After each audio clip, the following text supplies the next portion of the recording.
This is the only video you'll ever need to watch if you want to heal your anxiety. I'm Kirsty, I'm an anxiety mind coach, and I eradicate chronic anxiety and pain through nervous system regulation. Everything I teach boils down to this one secret. To permanently heal anxiety, the absolute key is number 1, how to separate your thoughts. Number 2, accepting emotions without judgment. 3, letting go of any past unprocessed stress and trauma that gets stuck in your unconscious mind. Okay, what's that mean? Come with me, I've got you. You have to learn how to separate yourself from your thoughts. You have to learn how to be okay with not being okay with your emotions. You have to learn how to experience your unprocessed past trauma. That does not mean diving back into the story of what's happened. It means learning to allow yourself to experience the suppressed negative emotion that's attached to that past trauma, because emotion is nothing more than energy in motion. For any of you out there who's been going to a therapist for years on years and doesn't seem to be getting anywhere, this is the reason why. Talking about your trauma is surface level. Healing has to be done at the unconscious level of the mind. I want to know how? Come with me. But the reason why so many people fail is because number 1, they are at one with their thoughts. They believe every thought that arises into their awareness. By the way, thoughts are automatic. They're not actual or factual. So they're not really up to you.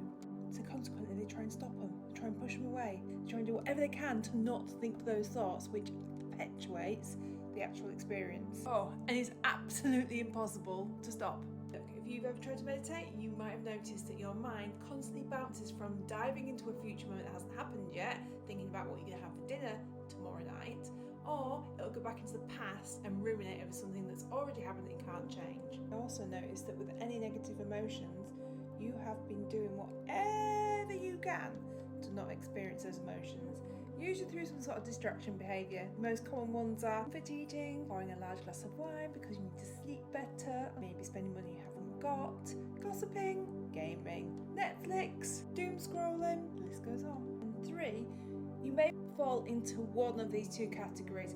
You've actually tried to heal or fix your past trauma by going to speak to a professional, maybe a friend, and you've spoken about your trauma over and over and over and over and over again and never seem to actually feel any better. In fact, you often feel worse after speaking about it, as it triggers the emotional connection to that trauma. The reliving of it is exhausting you. And you're not going mad. There's a reason for that.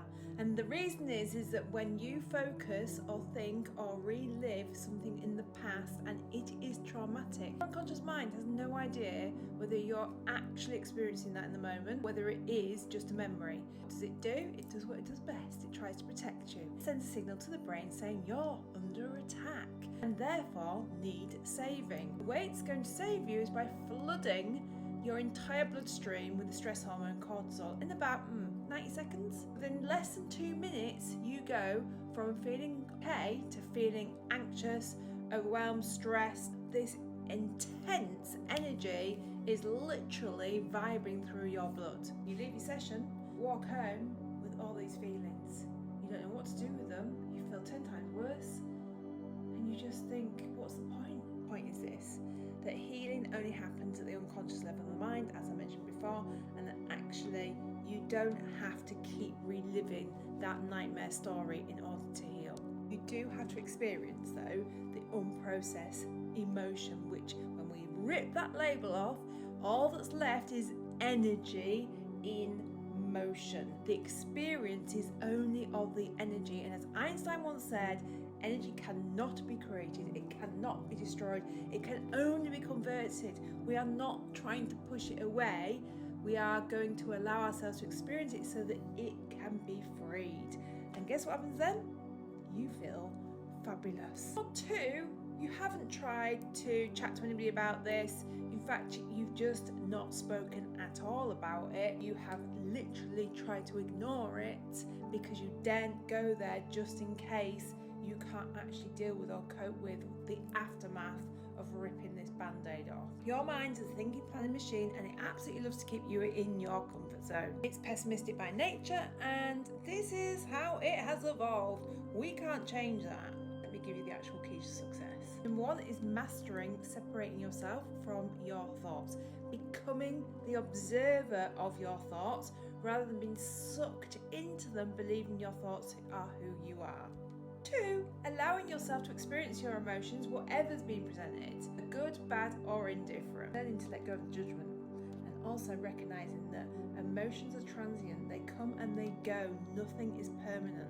But the reason why they linger is because we become masochists and we try to fight. We keep them there, even though they feel bad. And what we've got to learn to do is get ourselves into a place of non-judgment, allowing ourselves to be able to recognize them and be okay with not being okay. And 3, master the art of allowing. So when we experience old trauma, the only way is to get out of resistance, because what we resist we persist, and get into the lane of accepting and allowing. As soon as we get into that and we allow ourselves to experience the energy and emotion, it will evaporate and go.